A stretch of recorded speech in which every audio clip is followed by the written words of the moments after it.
A Hells Angels biker found his grandmother dying in the arms of a homeless girl. He assumed the worst. He was wrong. What that 17-year-old sacrificed that night would change his entire family forever and force a city to confront an uncomfortable truth about who we choose to see and who we choose to ignore. If this story touches your heart, please leave a like and share a moment when a stranger showed you unexpected kindness. Your engagement helps us bring more powerful stories to your screen. The temperature in Chicago had dropped to 5 degrees below zero. Jasmine Williams pulled her thin jacket tighter around her body, but it did nothing against the brutal December wind. She had been homeless for 3 years now, since her grandmother died and left her with nothing but a worn blanket and memories of better times. She was 17 years old, black, invisible. That's how the world treated her anyway. People walked past her on the street like she was a ghost. Store owners shooed her away from their doorsteps. Police officers told her to move along, always move along, never asking where she was supposed to go. Tonight, Jasmine had $23 in her pocket. Enough for a cheap motel room, maybe. Enough to survive one more night. But she had learned to save money for emergencies. And Chicago winters were full of emergencies. She was walking toward the shelter on Madison Street, hoping they still had beds available, when she saw something that made her stop. An old woman, standing alone on the corner of Oak and Michigan, wearing nothing but a silk nightgown and slippers. Her white hair was wild, her eyes confused, her frail body trembling violently in the cold. She was holding something against her chest, a photograph, clutching it like a lifeline. "Mommy?" The old woman called out to no one. "Mommy, where are you?" "I can't find my way home." Jasmine's heart clenched. She knew that look. Her own grandmother had worn it in her final months, when the dementia stole her memories piece by piece. She should keep walking. That's what 3 years on the streets had taught her. Don't get involved, don't attract attention, don't trust anyone, and don't expect anyone to trust you. But the old woman was going to die out here. The wind chill was deadly. Another hour, maybe 2, and hypothermia would take her. Jasmine looked around. The street was empty. A few cars passed by, their drivers focused on getting home to warm houses. Nobody stopped, nobody even slowed down. Just like nobody ever stopped for her. "Ma'am?" Jasmine approached slowly, the way you'd approach a frightened animal. "Ma'am, are you okay?" The old woman turned. Her eyes were pale blue, clouded with confusion. But somewhere beneath the fog, there was still a person, still a soul. "Have you seen my daughter?" she asked, her voice fragile as glass. "Catherine. Her name is Catherine. She was supposed to pick me up, but I can't remember where I'm supposed to wait. It's really cold out here, Mom. Do you know where you live? I can help you get home." The old woman's face crumpled. "I don't. I can't remember. Everything is fuzzy." "Why is everything so fuzzy?" Jasmine made a decision. Maybe it was stupid, probably it was stupid, but she couldn't walk away, not from this. "Okay, it's okay, my name is Jasmine. What's yours?" "Margaret, Margaret Stone." "That's a beautiful name, Miss Margaret. Listen, we need to get you somewhere warm. Can you walk with me?" Margaret nodded slowly, still clutching her photograph. Jasmine gently took her arm and began guiding her down the street, searching for any place that might offer shelter.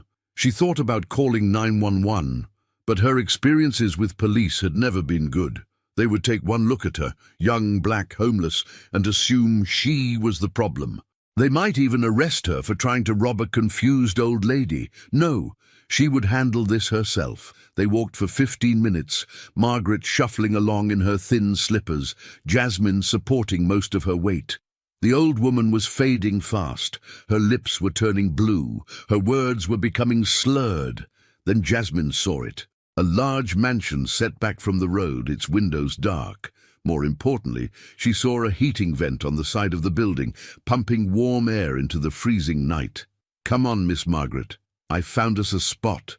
She led the old woman to the vent and helped her sit down. The warm air was heaven against their frozen skin, but it wasn't enough. Margaret was still shivering violently, her body temperature dropping by the minute.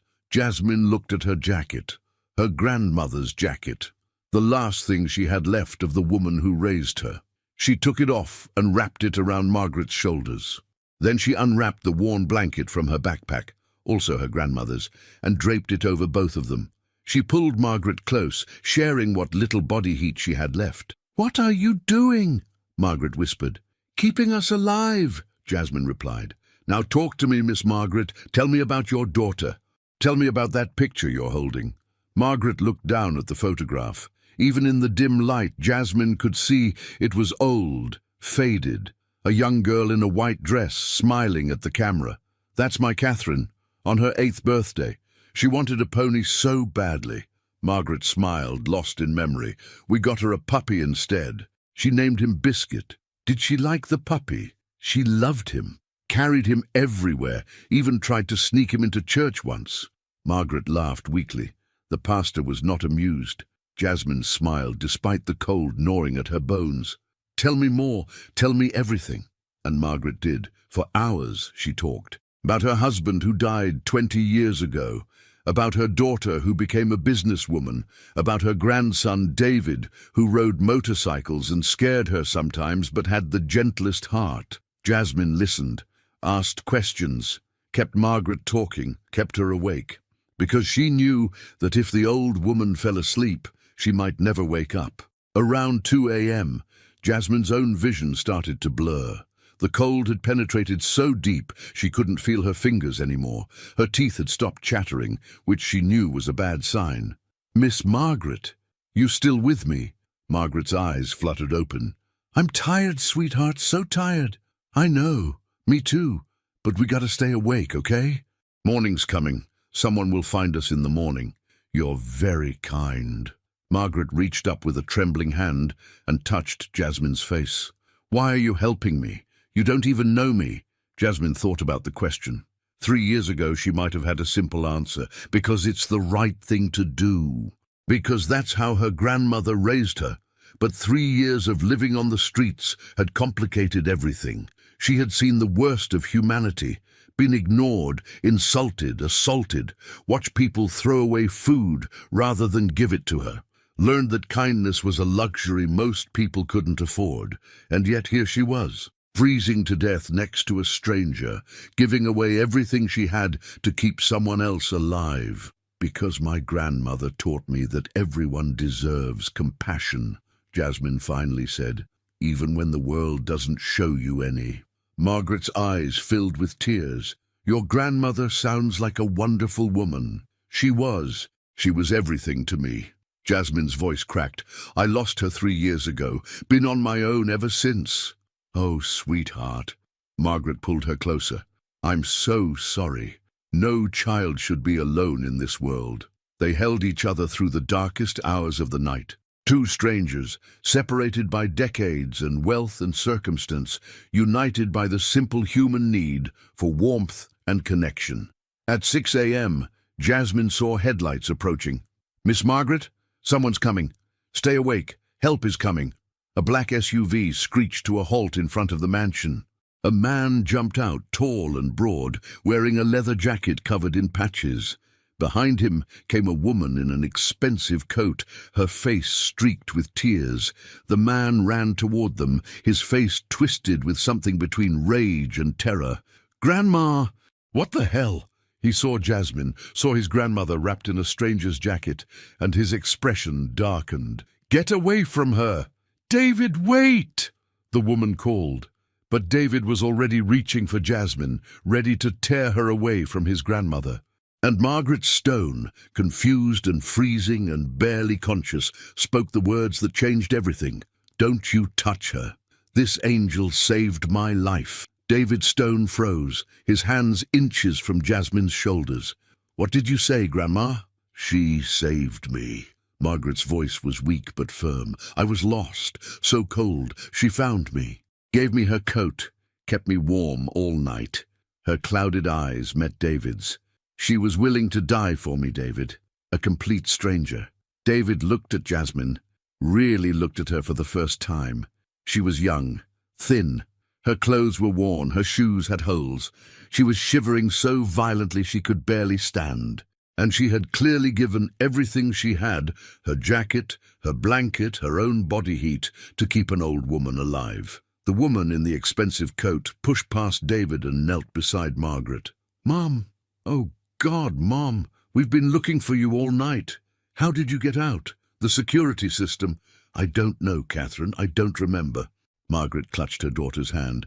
"But this girl, Jasmine, she found me. She saved me." Catherine looked at Jasmine with tears streaming down her face. "You stayed with her? All night? In this cold?" Jasmine's teeth were chattering too hard to speak. She just nodded. "We need to get them both to a hospital," David said. His voice completely changed. The aggression was gone, replaced by urgent concern. "Now they're both hypothermic." He scooped his grandmother into his arms like she weighed nothing. Catherine reached for Jasmine, but the girl flinched away instinctively. "It's okay," Catherine said gently. "We're going to help you. Please, let us help you." Jasmine looked at this wealthy woman, at her designer coat and diamond earrings. In her experience, rich people didn't help people like her. They stepped over them on the sidewalk. But there was something genuine in Catherine's eyes, something that reminded Jasmine of her own grandmother. She let Catherine guide her to the SUV. The hospital was a blur of bright lights and warm blankets, and doctors asking questions. Jasmine learned that she had been minutes away from severe frostbite, that if they had stayed outside another hour, both she and Margaret would likely have died. She also learned who she had saved. Margaret Stone was the widow of Richard Stone, founder of Stone Industries, one of the largest manufacturing companies in the Midwest. Catherine Stone Harrison was the current CEO, worth hundreds of millions of dollars, and David Ghost Stone was not just a random biker. He was the vice president of the Chicago chapter of the Hells Angels. Jasmine had saved one of the richest women in the city, but lying in her hospital bed, watching nurses fuss over her like she mattered, Jasmine didn't feel like a hero. She felt tired, scared, wondering what would happen when they discharged her back to the streets. A knock on her door interrupted her thoughts. David Stone stood in the doorway, his massive frame almost filling it completely. Without his leather jacket, he looked less intimidating.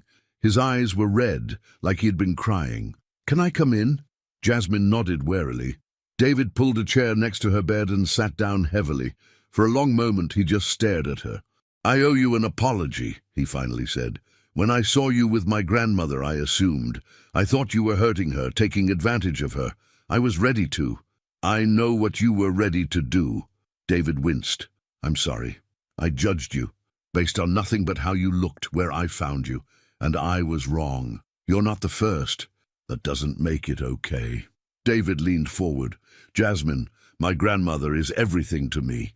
She raised me after my parents died. She's the reason I'm not in prison or dead. And you saved her life. You gave her your coat, your blanket. You almost died keeping her warm." He reached into his pocket and pulled out a worn piece of fabric.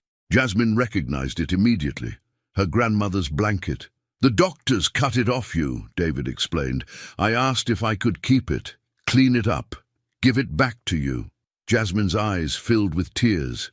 That blanket was the last piece of her grandmother, the last piece of her old life, and this stranger had thought to save it. "Thank you," she whispered.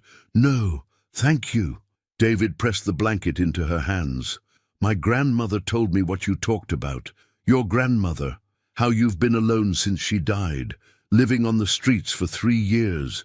Jasmine looked away, ashamed. She hated when people knew about her situation, hated the pity, the judgment. "Jasmine, look at me." She forced herself to meet his eyes. "You're not going back to the streets, not after what you did. My mother and I have discussed it. We want to help you. I don't need charity. This isn't charity. This is justice. You saved a life, my grandmother's life. You deserve something in return. I didn't do it for a reward. I know. That's exactly why you deserve one." David stood up. "My mother wants to talk to you. When you're ready. No pressure. But Jasmine, please don't disappear. Please let us help. Not because we pity you, because we're grateful, and because you deserve better than what life has given you." He walked to the door, then paused. You know what my grandmother said when she woke up this morning, first thing out of her mouth? Jasmine shook her head. She said, "Where's my angel? I need to make sure my angel is okay." David's voice cracked. "You're not invisible, Jasmine, not to us, not anymore." He left, closing the door softly behind him. Jasmine clutched her grandmother's blanket to her chest and cried for the first time in 3 years. Catherine Stone Harrison was nothing like Jasmine expected. She arrived at Jasmine's hospital room later that afternoon, not in designer clothes, but in jeans and a simple sweater. Her makeup was gone, her hair pulled back in a messy ponytail. She looked exhausted, human, approachable. "May I sit?" she asked. Jasmine nodded. Catherine pulled up a chair, the same one David had used. She sat quietly for a moment, gathering her thoughts. "I've spent 20 years building a company," she finally said. "Stone Industries employs 12,000 people. We manufacture parts for cars, planes, medical equipment. I've been on the covers of magazines, given speeches to world leaders. I thought I knew what success looked like." She paused, her eyes glistening. "Last night my mother wandered out of our home and almost died. She has dementia, Jasmine. It's been getting worse for 2 years. We have nurses, security systems, everything money can buy. And none of it mattered.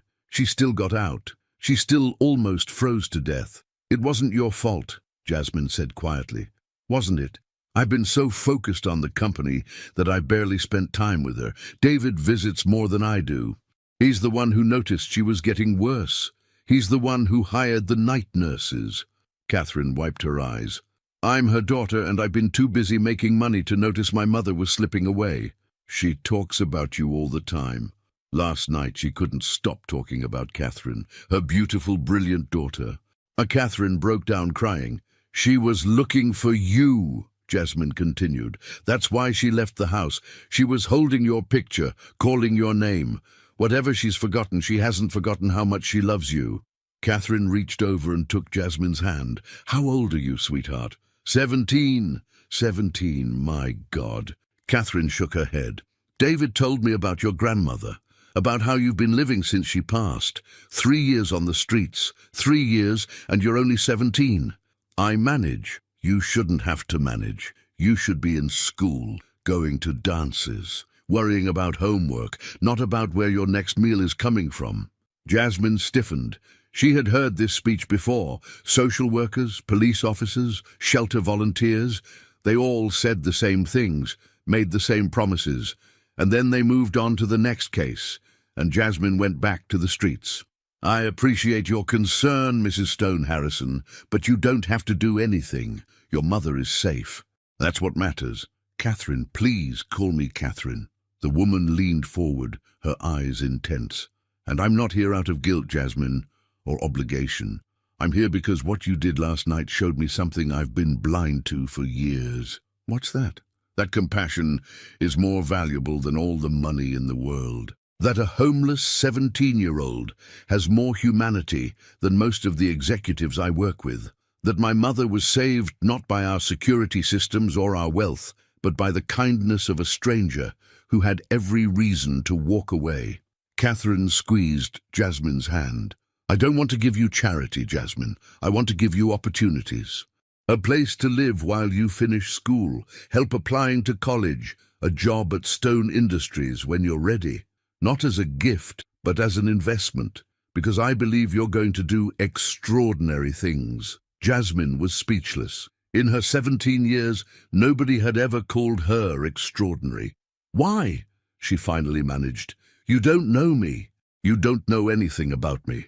I know you gave your only jacket to a confused old woman in a blizzard. I know you held her for 8 hours, keeping her warm with your own body. I know you talked to her, kept her awake, treated her with dignity when the world has given you so little." Catherine smiled through her tears. "That tells me everything I need to know about who you are." The door opened, and David entered, followed by a nurse pushing Margaret in a wheelchair. The old woman's face lit up when she saw Jasmine. "There she is. There's my angel." Margaret reached out, and Jasmine instinctively took her hand. The old woman's grip was surprisingly strong. "I remember you," Margaret said. "I remember everything about last night, the cold, the stories, how you told me about your grandmother's cooking, about the songs she used to sing. You remember? The doctors say I might not remember tomorrow, but right now I remember." Margaret pulled Jasmine closer. "You're the bravest person I've ever met, and I want you to know something." "What's that, Miss Margaret?" The old woman's eyes were clear, present, lucid. "You're not alone anymore. You're part of this family now. I don't care what papers say or what strangers think. You're my granddaughter, from this moment on." David stepped forward, his expression softer than Jasmine had ever seen it. "Grandma's right. You saved her life. That makes you family, and the Stone family takes care of our own." Catherine nodded. "What do you say, Jasmine? Will you let us be there for you? Not as saviors, but as family?" Jasmine looked at these three people. A wealthy CEO, a biker, a grandmother with dementia. They were nothing like her, nothing like anyone she had ever known. But they were looking at her the way her grandmother used to look at her, like she mattered, like she was worth something. "I don't know how to be part of a family," Jasmine admitted. "I've been alone for so long." Margaret squeezed her hand. "None of us know what we're doing, sweetheart. We just figure it out together." For the first time in 3 years, Jasmine felt something she had almost forgotten existed: hope. But none of them knew that Jasmine's past wasn't as simple as she had told them, that there were people looking for her, people who wouldn't be happy to learn that she had found a new family, and one of those people was about to discover exactly where she was. 3 weeks changed everything. Jasmine moved into the Stone estate, into a bedroom bigger than any apartment she had ever lived in. Catherine enrolled her in a private school, bought her new clothes, hired tutors to help her catch up on 3 years of missed education. But the biggest change was Margaret. The old woman's dementia meant she often forgot names and dates, but she never forgot Jasmine. Every morning, no matter how confused she was, Margaret would ask, "Where's my angel?" "You're good for her," David said one evening, watching Jasmine help Margaret with a puzzle. "She's more lucid when you're around. She just needs someone to listen," Jasmine replied. David had gone from suspicious stranger to protective older brother. He taught Jasmine to ride a motorcycle, introduced her to his Hells Angels brothers, showed her that the men society feared could also be protectors. But Jasmine was hiding something. David could see it in the way she flinched when cars drove slowly past, in the nightmares that woke her screaming at 3 a.m. "You want to talk about it?" he asked. "About what?" "Whatever you're running from." Jasmine's hands froze. "I'm not running from anything. I recognize fear, real fear, the kind that doesn't go away just because you're safe." Margaret looked up from her puzzle. "He's right, sweetheart. You carry something heavy." Jasmine felt tears building. She had kept the secret so long. "My grandmother didn't just die," she whispered. "She was murdered." The room went silent. 3 years ago, a man broke into our apartment. He beat her. She died 3 days later. Jasmine's voice was bitter. "The police barely investigated. We were poor, black, nobody cared." "Did they catch him?" David asked. "No, I went into foster care. The second family, the foster father tried to." She couldn't continue. "I ran, been on the streets ever since." David stood up, his face dark with rage. "What was his name?" "Marcus Webb. But it doesn't matter. I reported him. Nobody believed me." "It matters. Men like that don't stop." He pulled out his phone. "If he did it to you, he's done it to others." Margaret took Jasmine's hand. "You're so brave, sweetheart." "I don't feel brave. I feel broken. Broken things can be mended. That's what family is for." But 200 miles away, Marcus Webb had just seen a news story about a homeless girl who saved a wealthy grandmother. And he recognized the face. The story went viral. "Homeless teen saves millionaire's mother," read the headlines. Jasmine's face was everywhere. Catherine wanted to protect her privacy, but Jasmine made a different choice. People need to hear this story, not because of me, but because of all the other kids on the streets. Kids everyone ignores. So she did interviews, spoke about 3 years of invisibility, the night she almost died keeping a stranger warm. But not everyone watching was inspired. Marcus Webb saw the interviews. He knew it was only a matter of time before his name came up. He made a decision. David noticed something wrong first.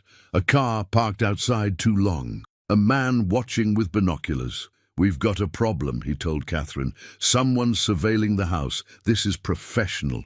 That night, David called an emergency meeting with his Hells Angels brothers. 12 bikers gathered in the garage. "Jasmine's got a past," David explained. "Foster father who abused her. Now she's all over the news and I think he's worried she'll talk." The bikers set up a rotation.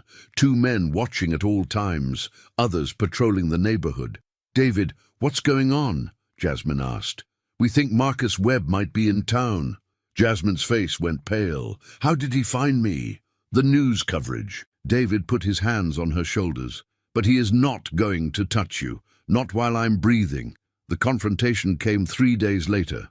Marcus Webb made his move at dawn. He made it halfway across the lawn before David stepped out of the shadows. "Going somewhere?" Webb froze. 4 more bikers emerged, forming a circle. "I just want to talk to her," Webb said smoothly. "No, you don't." David stepped closer. "Turn around. Walk out. Never come within 100 miles of this family again." "Or what?" David smiled coldly. "Or I tell the police about the 7 other foster children you abused. I found them. They're ready to testify." Webb's face went white. "You're bluffing." "Try me." The standoff lasted 30 seconds. Then Marcus Webb walked away. He was arrested 2 weeks later. 8 victims testified, 45 years in prison. Jasmine watched the sentencing, tears streaming. David sat beside her. "It's over. He can't hurt anyone anymore. Because of you, you found them. You gave them courage." "No, you did. By surviving, by refusing to be invisible." 3 years later, Jasmine stood on a stage in downtown Chicago. She was 20 now, a junior at Northwestern, majoring in social work, founder of the Margaret Stone Foundation, which had helped over 300 homeless youth. 3 years ago tonight," she began, "I was freezing to death, holding a stranger in my arms. $23 to my name. No family, no future, invisible." The audience was silent. That stranger was Margaret Stone, a woman who should have died that night. But something happened in those 8 hours. We shared our pain, our memories, our warmth. By morning we weren't strangers, we were family. She clicked to a photograph of Margaret, now 81, sitting in a garden. Margaret passed away 6 months ago, peacefully, surrounded by love. Her dementia had progressed, and she often didn't recognize her own daughter. Jasmine's voice cracked, but she always recognized me. Every single day, she would see my face and say, "There's my angel." The doctors couldn't explain it. She paused, composing herself. "Love isn't stored in the part of the brain that remembers names. It's deeper. Margaret forgot almost everything, but she never forgot that cold night when a stranger chose to stay." The audience was crying. I stand here as proof that one moment of compassion can change everything. A homeless teenager saved a millionaire's mother, and in return, a family saved that teenager's soul. She looked at David and Catherine in the front row.